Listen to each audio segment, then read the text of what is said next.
What does it take ba to be an English tutor?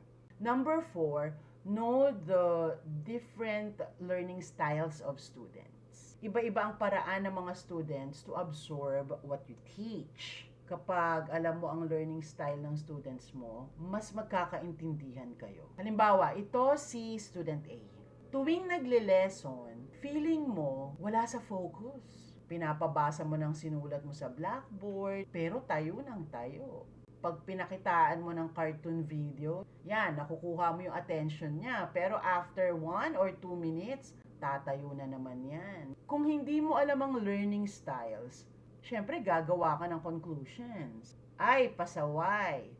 Minsan ang masama pa dyan, nagda-diagnose ka na. May ADHD to. Kawawang bata na judge.